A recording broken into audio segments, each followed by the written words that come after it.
enseñarles a los niños es que conozcan a Dios y su plan de redención, que conozcan las doctrinas de la Biblia, porque es sumamente importante para el cristiano, para mantenerse firme, constante en la verdad.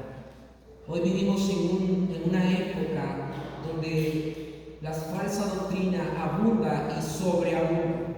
Entonces necesitamos tener una base sólida de las escrituras, de las doctrinas de la Biblia. Y hermanos, estamos en el mejor lugar, porque en esta iglesia, la iglesia bíblica Faro de Gracia, predica expositivamente la palabra gloriosa de Dios, predica la palabra poderosa de Dios. Ese es nuestro enfoque. Nuestro enfoque es enseñar las escrituras de una manera fiel, trazar las escrituras de una manera fiel. Queremos predicar a Dios, queremos predicar la escritura. Así que hermanos, quiero que en esta mañana me acompañen a orar para que sea el Señor obrando en nuestros corazones a través de su verdad. Oremos. Señor, nos presentamos ante ti, revestidos con la justicia perfecta de Cristo, quien acreditó a nuestra cuenta su justicia, su santidad, su rectitud.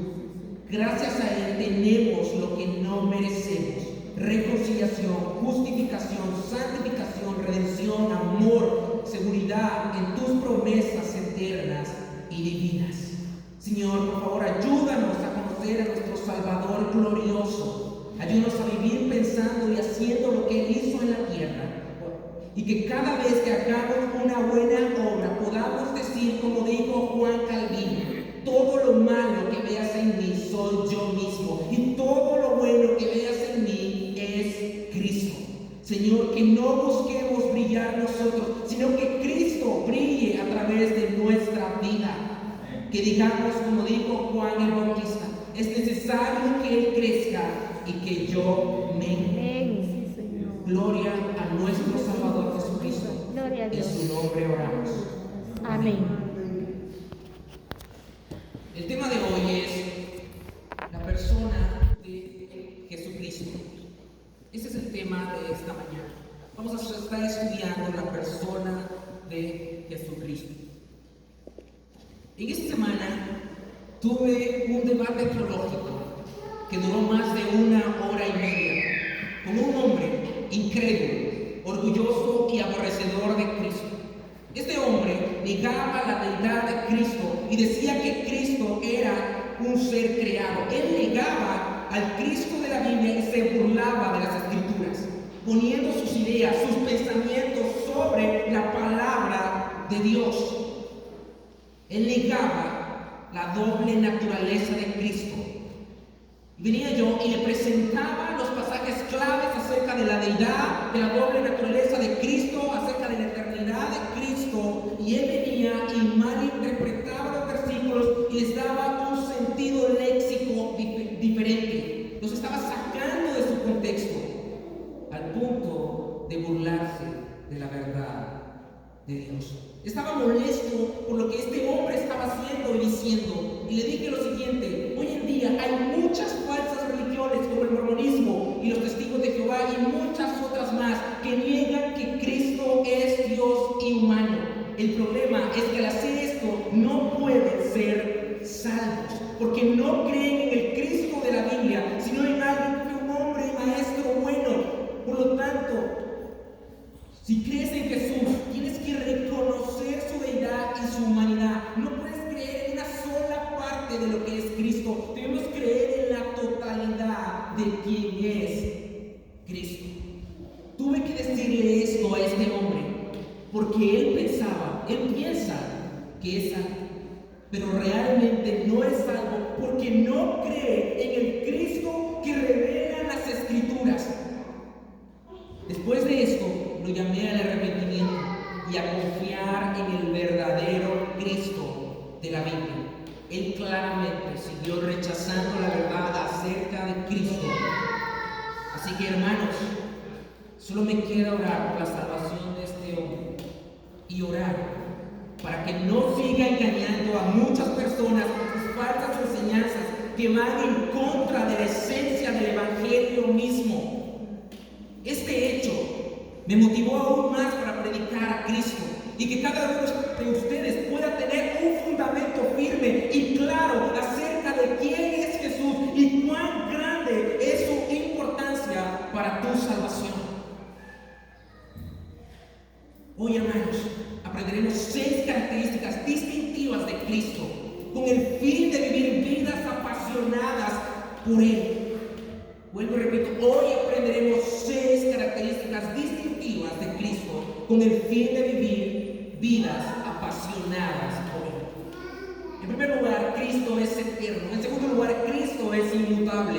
En tercer lugar, Cristo es el creador del universo. En cuarto lugar, Cristo es una persona con 2 naturalezas, divina y humana. Y en quinto lugar, Cristo es el Salvador. Eran 5 características, eran 6, pero en la que es Cristo es una persona con 2 naturalezas, divina y humana. Entonces vamos a hablar acerca de lo que es la divinidad de Cristo y la humanidad de Cristo. Entonces ahí va el número 6. Como podemos ver, estas son algunas características de Cristo. Él tiene muchas características más. Por ejemplo, Él es omnipotente. Él es el todopoderoso. Él es capaz de hacer todo aquello que está de acuerdo a su voluntad. Él es omnisciente. Él está en la totalidad de su ser en todo lugar del espacio. Él es omnisciente. Él sabe todo. Él conoce el pasado, el presente y el futuro. Él es santo. Él está apartado del pecado. Él es absolutamente perfecto. Él es absolutamente justo. Él es misericordioso. Eso significa que Él manifiesta la bondad hacia el que está en miseria y angustia. Él es amor y manifestó su amor en la cruz, sacrificándose por viles y despreciables pecadores como nosotros. Él es perdonador, Él es autoexistente. Él subsiste en sí mismo. Su existencia depende absolutamente solo de Él y Él es soberano. Eso significa que Él tiene control de cada acontecimiento en la historia del mundo. Nada está fuera del control soberano de Cristo. Nada. Esas son otras características de Cristo. Ahora, en primer lugar, Cristo es eterno. Mira lo que dice Miqueas 5:2. Puedes buscarlo en tu Biblia. Vamos a ver también Colosenses capítulo 1, versículo 17 y Juan capítulo 8, versículo 58. Esa es una base bíblica. Claramente hay muchos versículos más acerca de la eternidad de Jesús. Dice Miqueas 5:2. Pero tú, Belén, Éfrata, pequeña para estar entre las familias de Judá, de ti me saldrá el que será Señor en Israel. Y mira lo que dice aquí: y sus salidas son desde el principio, desde los días de la eternidad. Mira lo que dice Colosenses capítulo 1, versículo 17. Y Él es antes de todas las cosas, y todas las cosas en Él subsisten. Y mira lo que dice Juan capítulo 8, versículo 58. De cierto les digo, antes que Abraham existiera, yo soy. La existencia de Jesús no comenzó en su nacimiento en Belén. Él ha existido desde antes de la creación del universo, porque Él no tiene un principio de existencia ni un final. Él es el alfa y el omega, el principio y el fin. Él nunca dejará de existir. No importa cuántos siglos pasen, Él siempre estará presente porque es completamente eterno. Eso significa que su existencia no tiene principio ni fin. El tiempo no es una limitación para Cristo, porque Él creó el tiempo y Él trasciende el tiempo. el tiempo. Él está por encima del tiempo. La eternidad de Jesús, hermanos, es asombrosa, es incomprensible para nosotros los seres humanos, porque somos seres diminutos e ilimitados por el tiempo. En nuestra mente no logramos entender completamente cómo existe alguien que nunca ha tenido un inicio y que nunca tendrá un final de existencia. Es algo que supera cualquier pensamiento de nosotros. Es algo que va más allá de nuestros pensamientos. Es algo que va más allá de nuestra comprensión finita. Los cristianos, hermanos, somos amadores de Cristo. Amamos a Cristo. Seguimos a Cristo. Creemos en su eternidad y en cada una de sus perfecciones. Porque esa es la verdad revelada por un Dios santo, justo y verdadero. Recordemos que Él es la fuente de la verdad y todo lo que Dios tiene que decir acerca de cualquier tema, eso es la verdad. Así que si Dios ha mostrado que Cristo es eterno en las Escrituras, eso es la verdad y nadie está por encima de la verdad poderosa, inerrante e infalible de Dios. Yo creo en la eternidad de Jesús. Creo que Jesús es eterno, que Jesús no tiene un principio de existencia ni un final de existencia. El universo lo tiene, nosotros lo tenemos, los ángeles lo tienen, pero Jesús no lo tiene. Él es completamente eterno. Eso tenemos, hermanos, que tenerlo claro. Porque los falsos maestros están enseñando que Jesús solo fue un hombre común y corriente, y Jesús solo fue un maestro bueno, pero que Jesús nunca fue eterno. Ellos dicen que Jesús tuvo un inicio, pero las Escrituras hablan claramente: Él es antes de todas las cosas, y todas las cosas en Él subsisten. Amén. Él no solo es antes de todas las cosas, sino que Él preserva todas las cosas.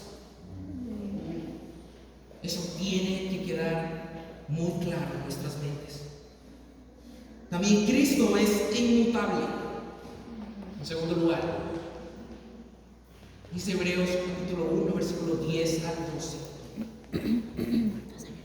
Los voy a leer. Y tú, oh Señor, en el principio fundaste la tierra y los cielos son obra de tus manos. Ellos perecerán, mas tú permaneces.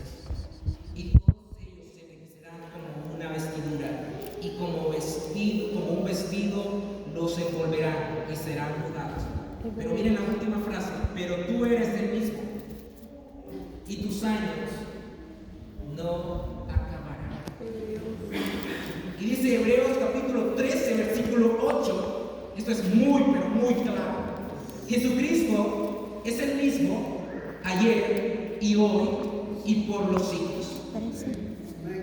Hermanos, los ángeles pueden cambiar, como lo vemos en las Escrituras. Los seres humanos pueden cambiar, como lo vimos en el Edén. El mundo puede cambiar, como lo vemos hoy. En conclusión, todo el universo puede cambiar, pero Jesucristo eternamente siempre será el mismo. Cada perfección de Jesús no cambiará jamás. Él nunca aumentará ni disminuirá su gloria. Él no puede ser más santo ni menos santo. Él siempre será santo, santo, santo por toda la eternidad, porque Él nunca cambiará lo que Él es en esencia. Él es inmutable, nunca va a cambiar. Es el mismo, como dicen las Escrituras, de ayer, de hoy y por los siglos de los siglos. En tercer lugar, Cristo es el creador del universo. Dice en Colosenses: el primogénito de toda creación, porque en Él fueron creadas. Capítulo 1, versículo 16. El primogénito de toda creación, porque en Él, ¿en quién? En Cristo, fueron creadas todas las cosas, las que hay en los cielos, las cosas y las que hay en la tierra, visibles e invisibles, sean tronos, sean dominios, sean principados, sean potestades, todo fue creado por medio de Él y para Él. Ahora quiero poder explicar este pasaje. Por ejemplo, la palabra que aparece ahí es primogénito. La palabra primogénito puede referirse al hijo que nació en primer sentido, en sentido cronológico, pero con mayor frecuencia alude a la preeminencia, posición o rango. En este contexto alude al rango más alto y no a un orden de la creación. Por lo tanto, la palabra primogénito no enfatiza que Cristo es la primera criatura creada, más bien revela que Él está en la posición o rango más alto por ser el creador de todo el universo. Cuando estaba en este debate con este hombre utilizaba este versículo para negar que Cristo es el creador. Él decía y utilizaba esta palabra, que es prodotokos en el original, lo utilizaba diciendo que Cristo es la primera criatura creada.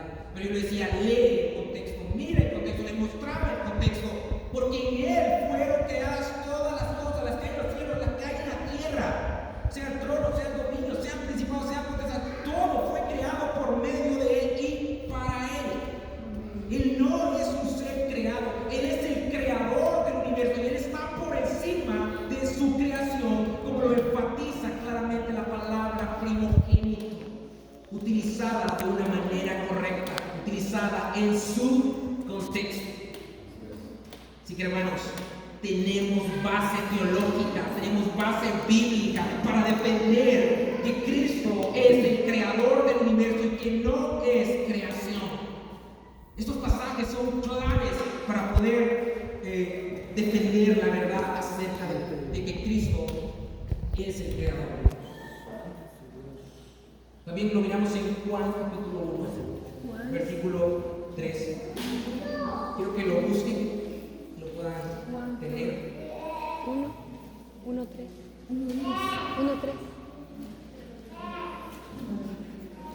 Mira lo que dice. Todas las cosas por Él fueron hechas, y sin Él nada de lo que ha sido hecho fue hecho. Hermanos, este pasaje está sumamente claro. Todas las cosas por Él fueron hechas, y sin Él nada de lo que ha sido hecho fue hecho. En el principio vemos al Verbo. ¿Quién es el Verbo? Cristo, llevando a cabo la obra de creación, todo lo visible, todo lo invisible. Eso significa que Él ha creado la materia, la vida, el espacio, todo, hasta la célula más diminuta, hasta el planeta más grande del universo, fue creado por Cristo. Él ha creado todo lo invisible. Esto significa que Él ha creado a los seres angelicales con más rango en el cielo. Todos ellos han sido creados por Cristo. En esta verdad, escuchen bien, Pablo refuta a los falsos maestros quienes enseñaban la práctica a la adoración de los ángeles. Esto incluía la mentira de que Jesús era uno de ellos, un simple espíritu que emanaba de Dios, inferior a Él.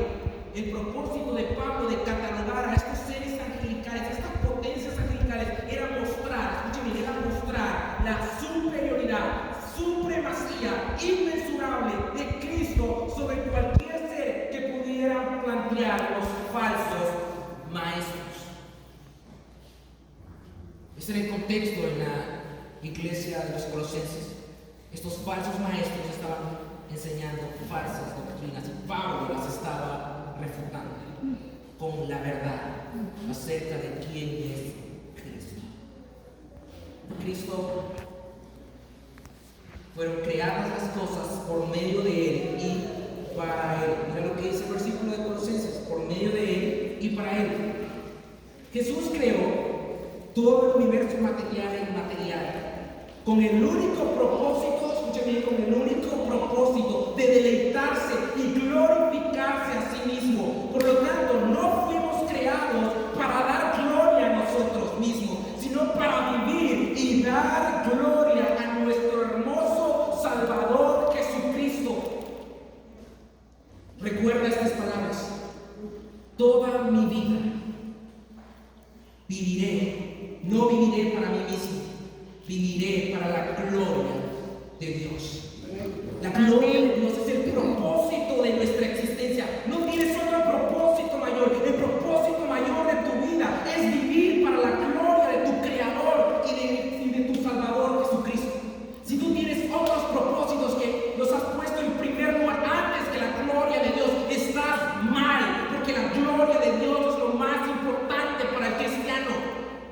Nada está por encima de ese propósito que Dios nos ha dado. Y el propósito por el cual Dios nos ha creado y salvado es para su gloria, es para su gloria.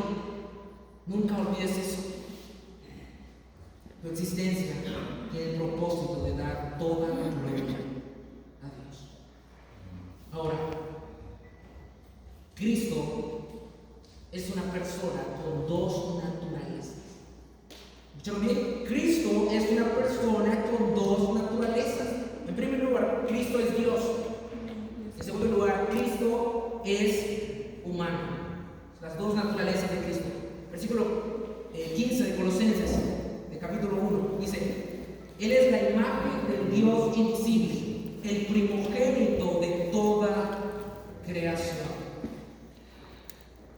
La palabra imagen, que está aquí, donde se deriva ícono, significa copia o semejanza.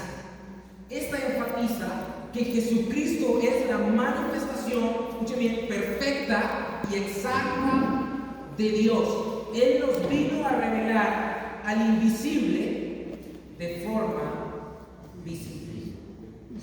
Juan 1:18 dice: a Dios nadie le vio jamás. El unigénito Hijo que está en el seno del Padre, Él le ha dado a conocer. Felipe le dice a Cristo: muéstranos al Padre. Entonces Jesús le dice: tanto tiempo hace que estoy con vosotros y no me has conocido, Felipe. El que me ha visto a mí ha visto al Padre. ¿Cómo pues dices tú, muéstranos al Padre? Claramente Jesús vino a revelar de forma visible las perfecciones del Padre.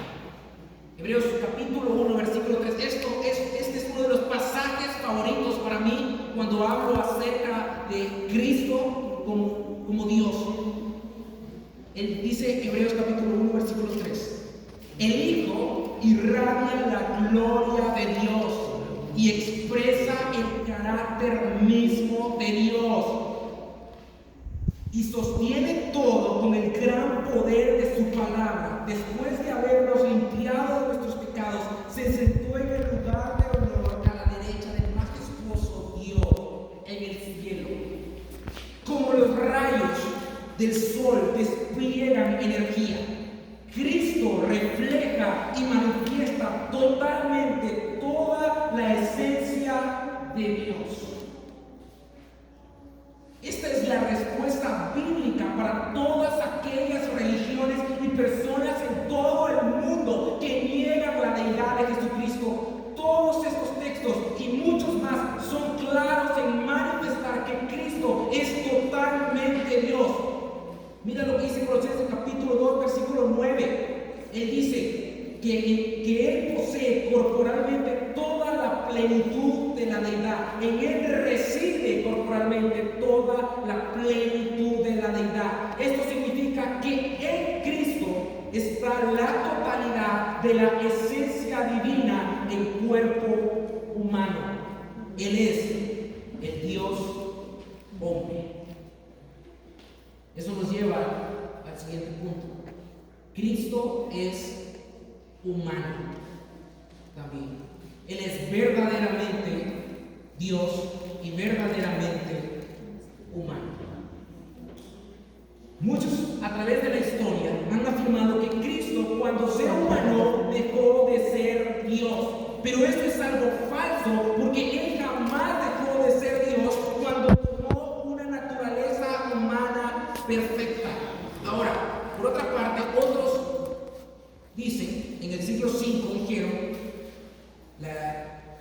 se llama la herejía monofisita y nestoriana. Escucha bien lo que ellos enseñaban en el siglo V, estas dos herejías. La herejía monofisita fue iniciada y enseñada por Eutico. La palabra monofisita viene del prefijo mono, que significa uno, y de la palabra physis, que significa naturaleza. Los monofisitas creían que Cristo solo tenía una naturaleza. Negaban que Cristo fuera una persona con dos naturalezas, divina y humana. Incluso antes de Eutico, algunos enseñaban, argumentaban que Cristo solo tenía una naturaleza.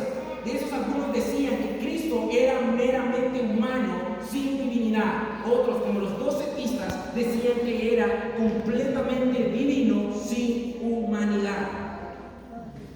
Ahora, en el concilio de Calcedonia hubo algunas negaciones que se dijeron, y la primera de estas negaciones, dirigida a la herejía monofisita, declara que las dos naturalezas, la divina y la humana, no están entremezcladas como para formar una naturaleza humana deificada o una naturaleza divina humanizada. No hay mezcla, no se mezcla la humana con la divina, escuchen bien, ni la divina con la humana.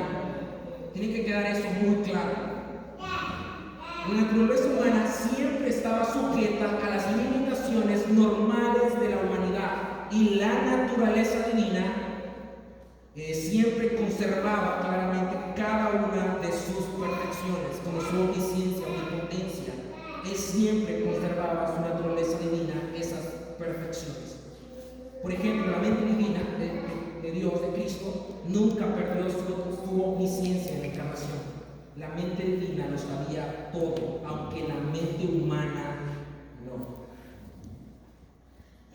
La otra herejía que se dijo en el siglo V fue la energía del nestorianismo. El inventor decía, ya que Cristo tiene dos naturalezas distintas, una divina y la otra humana, por lo tanto debía tener dos personalidades. Si hay dos naturalezas, deben haber, decía él, dos personas. De modo que la doctrina de Cristo fue atacada por ambos lados. Un lado, negando la naturaleza dual de Cristo, reduciéndola a una mezcla confusa de lo divino y lo humano, y la otra afirmando dos naturalezas, pero negando su unidad. Estas herejías propiciaron el concilio de Calcedonia, y de ese concilio surgió la formulación clásica de la naturaleza dual de Cristo, es decir, que Cristo es verdaderamente Dios y verdaderamente humano. Él tiene dos naturalezas. Estas dos naturalezas no están mezcladas, están unidas perfectamente en una persona, sin mezcla, confusión o división. Entonces, Cristo posee dos naturalezas. Él es una persona que posee dos naturalezas. Por ejemplo, la naturaleza divina siempre posee, como había mencionado, sus perfecciones. Cuando Él se humanó, jamás dejó ninguna de sus perfecciones. Jamás. Él siempre las conservaba. Es cierto que Él renunció al uso de algunas de ellas, pero nunca renunció a las perfecciones que Él tenía en su naturaleza divina. Él siempre seguía siendo Dios, aunque obviamente su naturaleza divina estaba cubierta por su cuerpo humano. Y la naturaleza humana siempre tenía las limitaciones. Por ejemplo, cuando Jesús va al Getsemaní, Él viene y suda como gotas de sangre. Ahora, eso es parte de su naturaleza divina, de su naturaleza humana, su naturaleza humana, no de su naturaleza divina. Claramente Dios no suda, Dios no llora, porque Jesús lloró. Jesús dice que también crecía en conocimiento. Eso es parte de su naturaleza humana, no de su naturaleza divina. Dios no llora, Dios no siente hambre, no. Pero Jesús en su naturaleza humana sí, porque esa naturaleza humana conservaba todas las limitaciones de un humano. Claramente su naturaleza humana era una naturaleza perfecta. sin pecado. Y algo muy importante que quiero mencionar es lo siguiente. Cuando Jesús muere en la cruz, Él jamás muere en su divinidad. Porque si Él hubiera muerto en su divinidad, todo hubiera dejado de existir. Él murió en su humanidad. Esto, muchos se han confundido con esto. Porque ellos creen que, ellos dicen, ¿cómo puede morir Dios? Dios no puede morir, entonces Jesús no era Dios. Jesús solo era humano. Pero no entienden que Jesús tenía dos naturalezas, una humana y una divina. No podemos mezclar estas dos naturalezas, no podemos dividirlas, están unidas perfectamente, la naturaleza humana y la divina.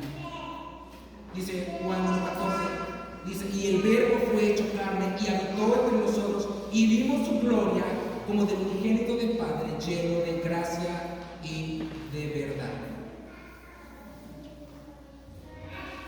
Así que quedamos claros en esto, hermanos. Cristo tiene dos naturalezas, la divina y la humana. Ahora, en último lugar, Cristo es el Salvador. Dice, y daré a luz un hijo, y llamará su nombre Jesús, porque Él salvará a su pueblo de sus pecados. Mateo capítulo 1, versículo 21. En la historia del mundo han sucedido muchos hechos importantes, como la llegada del hombre a la luna y el final de la Segunda Guerra Mundial. Pero hace más de 2000 años sucedió el hecho más importante y sorprendente en todo el universo. El Rey Supremo tomaba una forma humana perfecta y nacía en un pesebre como el Salvador del mundo. C.S. Lewis dijo, hubo en el mundo un pesebre y en el pesebre algo más grande que el mundo. La persona más importante de la historia de la humanidad es Jesucristo, porque Él vino a salvar, a rescatar, reconciliar, justificar a una humanidad que estaba muerta en sus pecados y delitos. Dice, y en ningún otro hay salvación, porque no hay otro nombre dado a los hombres en el cual podamos ser salvos. Tú no puedes salvarte a ti mismo. El hombre no puede salvarse a sí mismo. El hombre no puede comprar su salvación. El hombre no puede reconciliarse a sí mismo con Dios. El hombre no puede justificarse a sí mismo. El hombre nunca podrá salvarse a sí mismo de las llamas del infierno.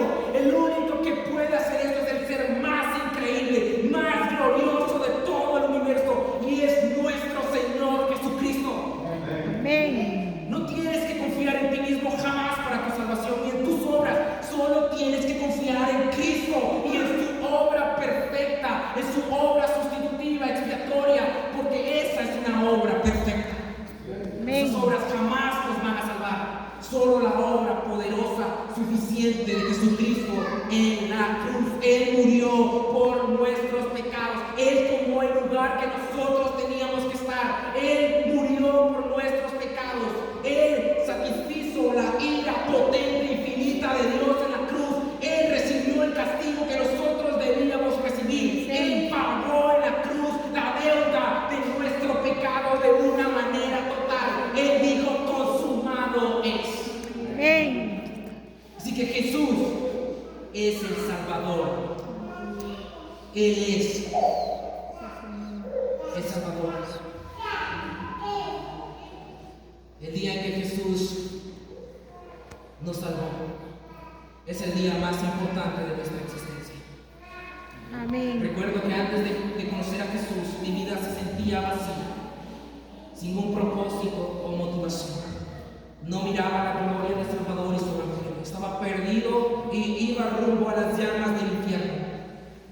Yo sabía que obviamente iba a ir al infierno, pero aún así en mi orgullo y falta de comprensión del evangelio decía, voy a ir al infierno, sin darle importancia alguna a mi alma y al lugar donde pasaría la eternidad.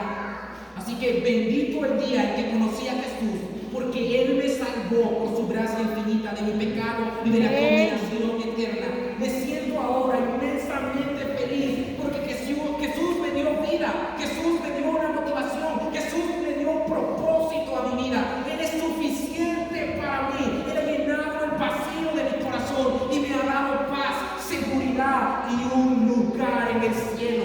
Ahora yo sé que si tengo a Jesús, tengo el tesoro más grande y más valioso en todo el universo. Nada tiene más valor que Cristo. Él es el tesoro más precioso y valioso de todo el mundo. Hermanos, quiero finalizar con esto. Hermanos, amamos más a Cristo que nuestra propia vida. Pensemos en Él. Estamos dispuestos a negarnos a nosotros mismos cada día para hacer la voluntad de Cristo. Estamos apasionados por Cristo aún más que el primer día que lo conocimos y que confiamos en Él como nuestro Salvador. Estamos viviendo realmente vidas cristocéntricas, que son testimonios vivos del Evangelio. Estamos predicando realmente la esencia del Evangelio. Hermanos, que Dios nos ayude a ser esclavos fieles que viven sometidos a la voluntad de su amo. Jesús dijo: ven y sigue, ven y sigue. Si vas a seguir a Jesús, tienes que renunciar a tus planes, tienes que renunciar a todo de ti por causa de Cristo y de su Evangelio. No vas a vivir amando las cosas del mundo, no vas a vivir centrado en las cosas del mundo, vas a vivir centrado en Cristo y vas a vivir apasionado por Cristo, vas a vivir amando y haciendo la voluntad de tu Salvador. Así que motivo nuestros corazones a vivir vidas apasionadas y para la gloria de Cristo. Amén. Acompáñenme a orar. Padre Celestial, te agradecemos profundamente por nuestro Salvador Jesucristo. Él es el Rey Supremo del universo, el soberano, el creador, el eterno, el inmutable. Él no es un ser creado, no, Él es Dios, el Dios humano, el Dios que adquirió una naturaleza humana perfecta, que vino a este mundo a rescatar, a reconciliar, a justificar a pecadores como nosotros. Cristo es el Salvador del mundo. Él se sacrificó en nuestro lugar y gracias a su sacrificio tenemos vida, tenemos esperanza en un mundo lleno de tinieblas, en un mundo lleno de pecado y de maldad. Señor, gracias por nuestro precioso, amado y bendito Salvador Jesucristo. Ayúdanos, por favor, Dios, a negarnos a nosotros mismos cada día, a despreciar cada día nuestro pecado y amar lo que Cristo ama. Ayúdanos, Señor, por favor, a reflejar a Cristo a través de nuestras vidas. Que Cristo brille, que brille a través de nuestras vidas. Que digamos como Juan el Bautista: es necesario que Él crezca y que yo mengue. Gracias por Cristo, nuestro Salvador. Oramos en su nombre. Amén. Amén.